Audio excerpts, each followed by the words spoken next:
I'll call the special regional council meeting to order. Please be advised that tonight's meeting is being recorded. Can I get a motion, please, to adopt the agenda? Moved by Councillor Andrew, seconded by Councillor Souls. All those in favor? Carried. Tonight we have delegation from WildSafe BC.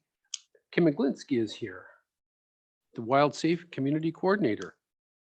Good evening, Mayor and Council. As per every year, the season's just about wrapping up. My role as community program or community coordinator ends here on the 31st of November. So like every year, I like to come to Mayor and Council and give a year-end presentation. So I'm prepared to do that this evening. And it is a slide presentation, very similar to the slide presentations you've seen in the past. We should be able to go through it fairly quickly.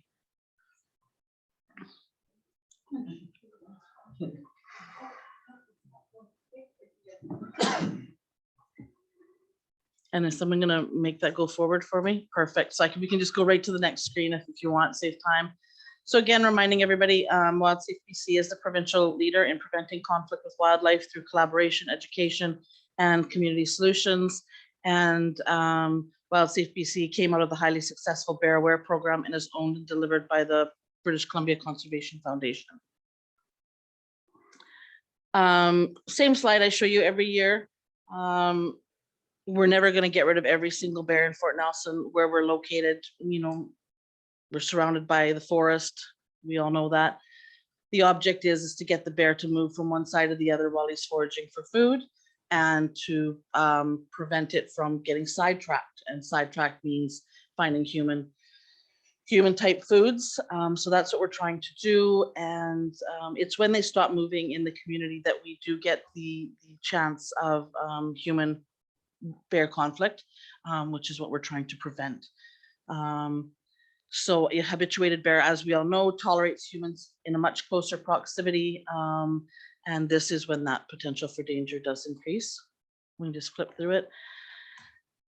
This is a really blurry slide of Fort Nelson. It wasn't that blurry on my computer, but just showing you again, you know, from just about every side, we've got trees, the community forest, lots of entrance points into the community for all wildlife, not just bears. And we can flip to the next slide. Oh, go back. Which is all the red areas. That's not where there's been reporting. No, I'm not. I just think it's just a blurry slide. I really don't know why that's that color because it wasn't that color when I added it. So I can't honestly tell you that. Maybe red lot numbers. They could be just, yeah, the lot numbers are just like so focused in that they're blurry. That would be my guess. Yeah, I just thought maybe it was reports. So I should No, say. you'll get that one here shortly. Sorry, John's just letting us know. Oh, okay.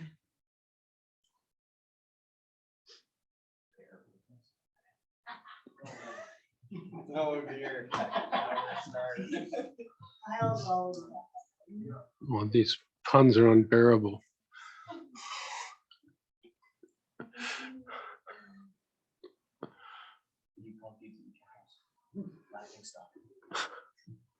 Can you see it now, Councillor Roper?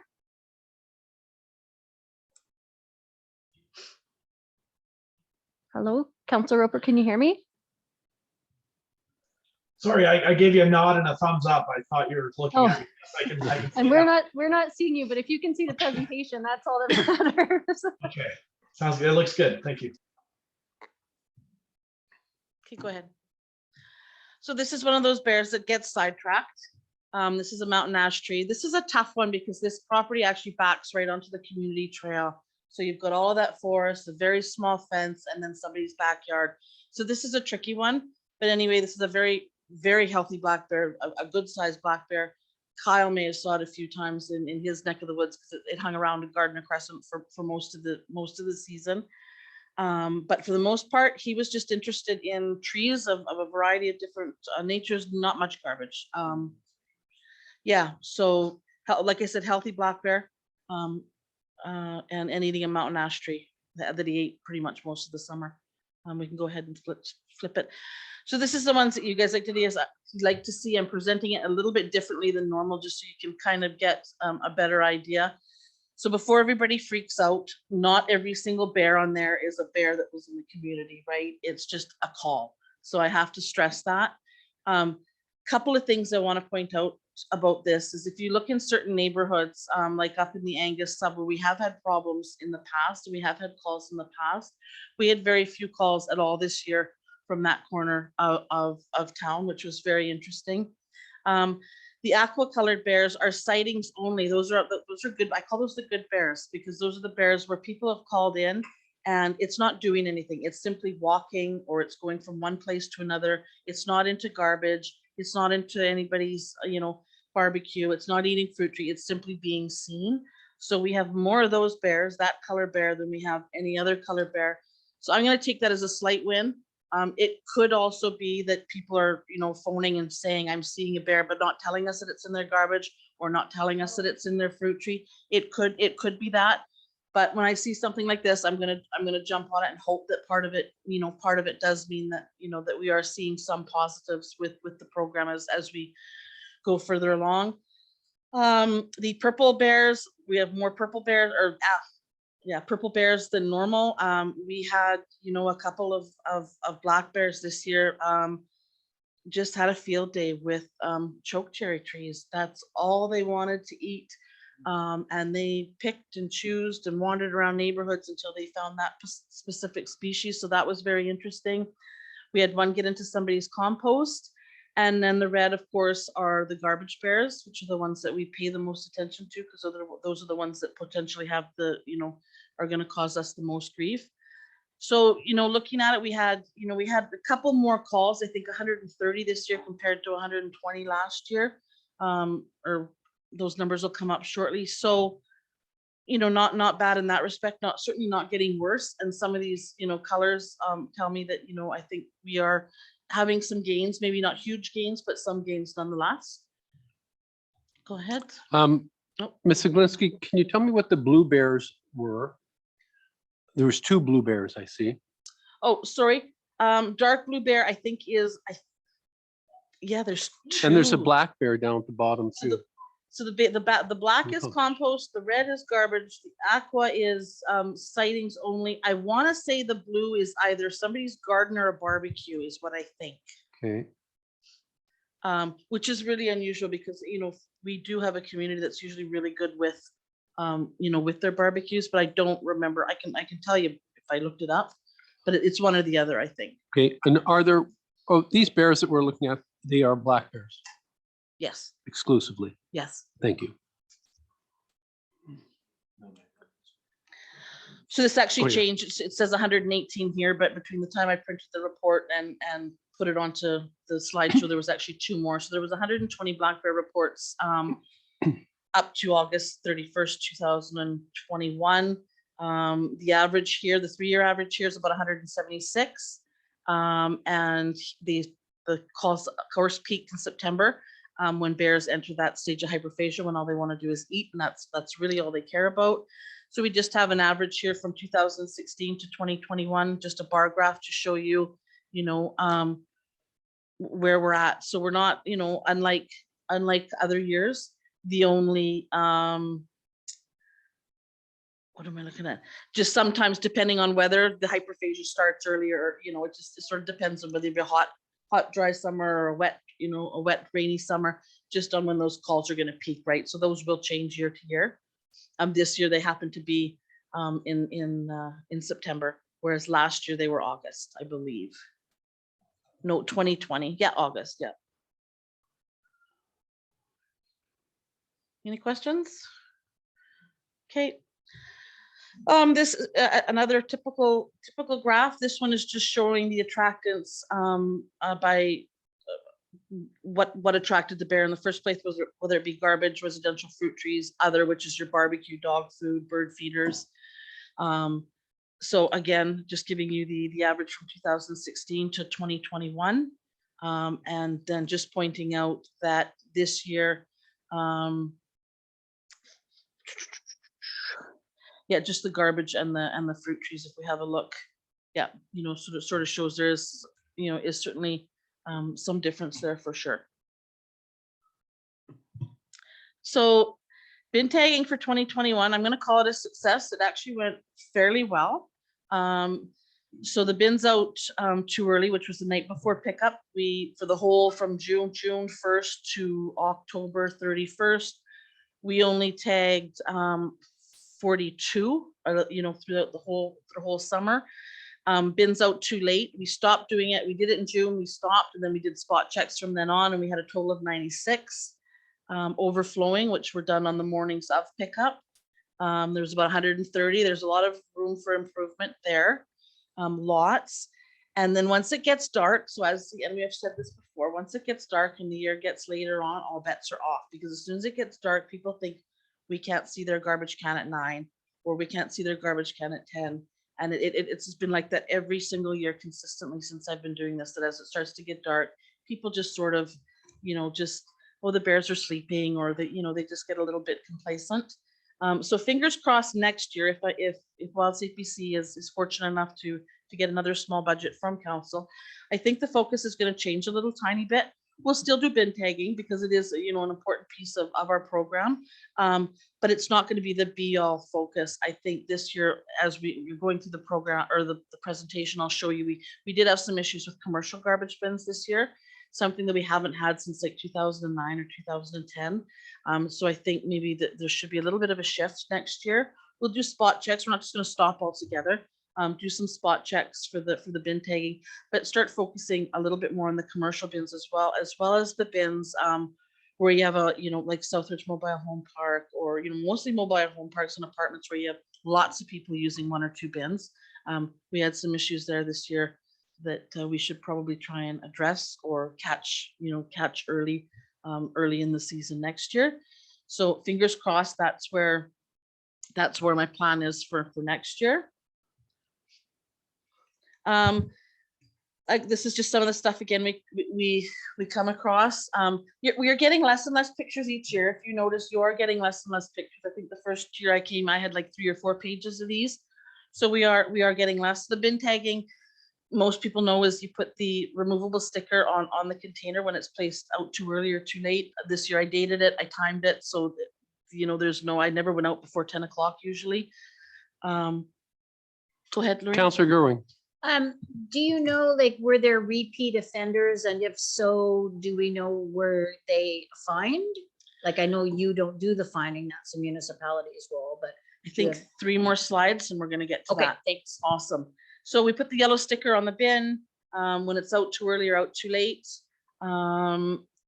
Basically empty or full containers left outside provides the smell.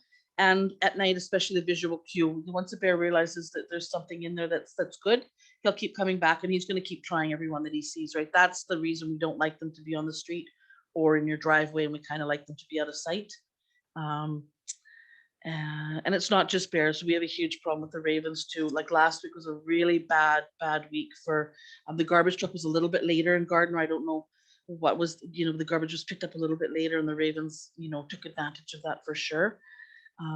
We can just go on one more. So it was the next slide, Lorraine. So 31 properties repeated only 1 more time after the initial sticker. So that's pretty good. 13 properties repeated 3 or more times after the initial stickers. And interestingly enough, those are pretty much the same properties as 2019 and 2020. So were they ticketed? No. This year, I didn't have the support from, let me go back and I'm going to use the word support. Bylaws was working on derelict lots and cleaning up derelict lots, and that was a huge job for them. And there is a piece of that does play into the wildlife role as well. So that's where their concentration was most of the summer, and they made that clear to me very early on. So I think out of all the properties, I think I only emailed them 11 properties and they did respond to all 11. Normally that number is probably quadruple, but they just didn't have the capacity to do that with the derelict lots and stuff and the wishes of council to get those lots taken care of. And we agree that those lots, those lots make wildlife comfortable, as well. They'll just lay down in long bushy grass and go to sleep. So that had an important piece too. So they went to 11 times and they would have just been given another warning. I believe that the bylaw is being looked at and there's going to be some changes to the bylaw as well. There are some gray areas within the bylaw to my understanding. So hopefully next year we'll have the same level of support because they have been very supportive the first and second year I did this, not so much this year, but they told me that right from the onset. And I'm hoping to have that same level of support, not necessarily like this year, but for the 2 years before that, they've been very, very supportive. So we did a lot of door-to-door education this year, not as much as last year because there was other priorities, but we visited 178 properties, and those 178 properties, we left the information you see on the screen, the black bear brochure, a copy of the wildlife attractants bylaw, and a sticker telling them why we were, or a door hanger telling them why they were there. And this year we added the fruit cleaning project as well. So the 178 were the people that we actually left information on their door. They weren't home when we visited them. Another 141 we did visit face to face. So those ones take a bit longer because of course you have that conversation, and those are the ones where you have your, the best bang for your buck because you have a great conversation with them. And then this year we did another 59. We identified the properties that we could visibly see apple trees, crab apple trees. And those properties were visited separate over and above everything else. And we handed out the fruit cleaning project flyer and had a discussion with those residents about crab apple trees. Sadly, the bears didn't go after any crab apple or apple trees this year. If we flip over to the next screen, we'll stay here. They didn't go after crab apple trees. They went after chokeberry trees, but we'll talk about that in a minute. So the yellow ones are the ones that I visited in 2020, and the red are the ones I visited in 2021. What that doesn't include is the people though that did get brochures delivered to them just because their garbage was out too late, like out too early or too late. So this was over and above that part of the program. So we've hit most of the areas where we get significant bear traffic, like along the bush and stuff. There's always room for improvement. This year, the bears are, the bear, I call him a bear, seemed to be one step ahead of me. If I was scheduled to do 43rd Street on this particular week, he was there the week before. And it was very frustrating, actually. We also did some work out at Klahani as well because they had a bear. I know it's not within the municipality, but that bear could very easily come across and be a problem. So we went out there for a day and did some visits with the residents out there as well. Go ahead. So this is what most choke cherry or chokeberry trees look like in Fort Nelson this summer. There were very few that they didn't get. These are some of the worst ones. And we watched them pick them apart. We watched them walk down Southridge and walk by really other good fruit trees, and they were specifically going after this one. I believe it was just one bear, but it could have been two. Nonetheless, it was crazy. I've never seen that where they just, they've been leaving these alone for so long, and then all of a sudden that's what they want. Problem with these trees is they're all over town because we planted these as part of that NEAT initiative.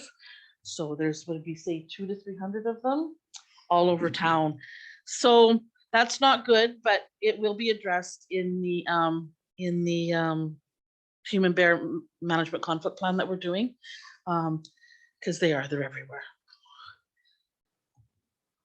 So the next slide, these little gifts were left all over town. I don't know if anybody noticed when you were driving, they were all over the sidewalks, they were all over the road, they were everywhere.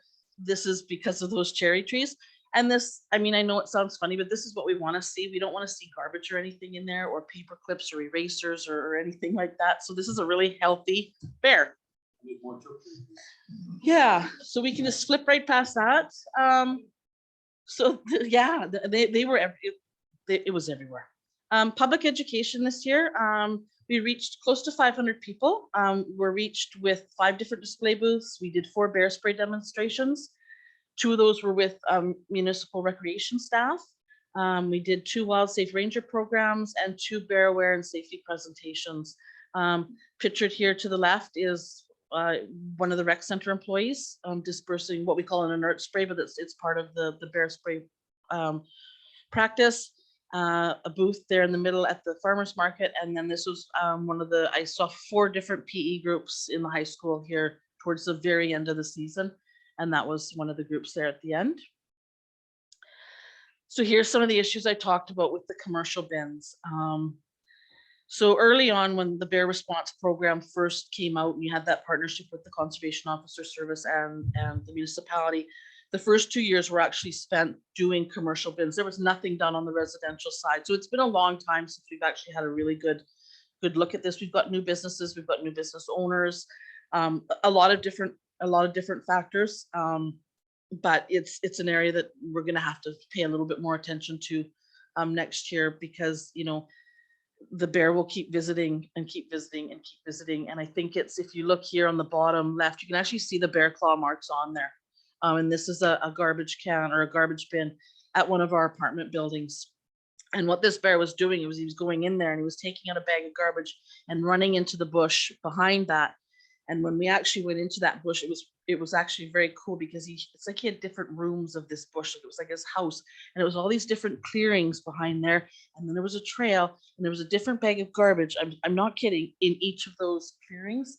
I've never seen anything like that. But so he went back and forth for a while until they changed out the bin and had a heavier lid put on there, and then he disappeared. And I think that's the one that ended up over in maybe Kyle's area and started liking the berries instead, which is good. Again, Facebook is just one of those things that gets me going. You all know that. Just as an example, on the weekend of October 8th, 2021, there were 111 Facebook comments and posts about bears overnight on a variety of different public sites. Because I have nothing better to do with life, I actually went and I compared those to how many calls actually came into the wrap line, and there was only 2. So again, we're still finding it's much easier for the public to go on to Facebook, and there's nothing wrong with that. I mean, you're warning your neighbors, you're warning people that are walking. I see nothing wrong with that. I just want that little extra step to phone it in. And there's also a way to do it online now, which we're going to really concentrate on next year. It didn't seem to matter this year whether it was by phone or online. Some people just aren't going to report them, but we need that to happen for a bunch of different reasons. And with Facebook, it gets toxic so fast. And then you kind of lose the original reason of the post, as far as I'm concerned. So just flipping through. So again, I know everybody here knows that, but anybody that might be watching, calls to the wrap number are logged, they're tracked, they're monitored, and when necessary, they're followed up by the Conservation Officer Service. I monitor the WARP daily, as it provides me a good indication on where I should be doing my door-to-door visits. And it may be useful or helpful to initiate further education and awareness to specific residential areas. So like I said, when I had 43rd Street planned to do, the bear was there first. Well, we have to change focus now, and we have to go and do 43rd. Again, it's a process I don't know if it's not understood in the community or it's just not embraced in the community, but it's certainly an area that we need to focus on, because it's not going away. And this is how the bears need to be reported in British Columbia, not just here. Go ahead. Councillor Gerwing. Can we make sure that the organization that's answering our 911 calls have this number? Because it's my understanding that a resident called 911 because there was a bear on their front step, and just panicked, and so he or she called 911, and the organization that answered the phone said that's not their issue and they couldn't help them, and they didn't have that number. So I don't know if there's like a way for us to record those important numbers that the 911 call center doesn't necessarily have access to, because it's not even in BC, right? Yeah, we'll connect back with them for sure, just Okay. to see what the options or opportunities may or may not be for sure. Thanks. So then a little bit later in the season, there was the bison, which I was totally unprepared for. I know nothing or knew nothing about bison, and all of a sudden I was getting calls about bison. So I'm doing Google searches, trying to find out everything that I can possibly find out about them. They eventually moved on with some help from a couple of the local area residents and the RCMP. But it's something that we're certainly going to have to keep an eye on, because they do like to go back and forth, and there is a chance that they'll do this again. Not my primary focus, but nonetheless, we put up a Facebook post basically warning the public. I know that's about the area my foot starts to get a little bit heavier on the gas pedal as I'm going up the highway. That was my concern for everybody, was we're not used to seeing bison right there. And hopefully, you know, there was one that was hit by a truck, but thankfully, you know, we didn't have a lot of motor vehicle injuries with these. Interestingly enough, you know, I phoned both the federal and the provincial government, and I know I did have a conversation with Councillor Souls as well. Nobody seems to want to take responsibility for the bison. Yeah, I did get a call back. Yeah, I did get a call back from somebody on the provincial side about 3.5 weeks later. So somebody did call me back, but by that it was too late, right? Go ahead. So just there's a bin. I had to put this in here because I was just absolutely flabbergasted that this was actually left on the curb like this, but it was.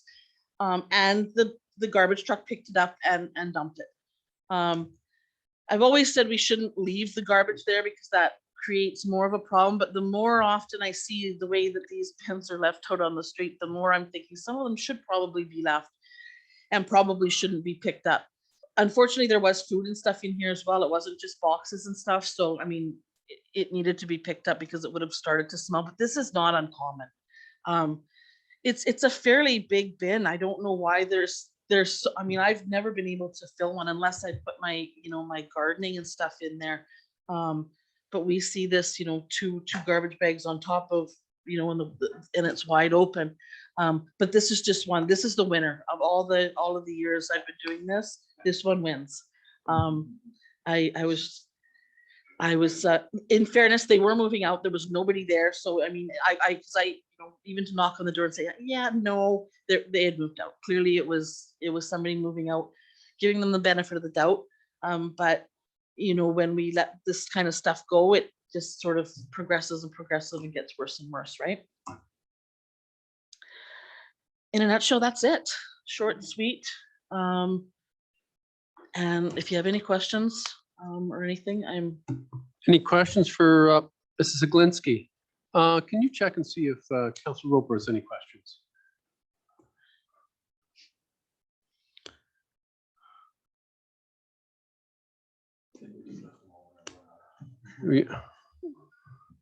I think Councilor Roper is good. All right. Well, Mrs. Zaglinski, thank you very much for your efforts here in WildSafe and keeping our community safe. I note that you didn't mention anything about grizzly bears, so I take it we had no issues with them this year. not in town anyway, and yeah. not in the outskirts. Nothing I heard about. That's good. Really appreciate everything you do in the community. Really appreciate this from both a public safety point of view and keeping our wildlife safe as well. So thank you. Thank you for having me.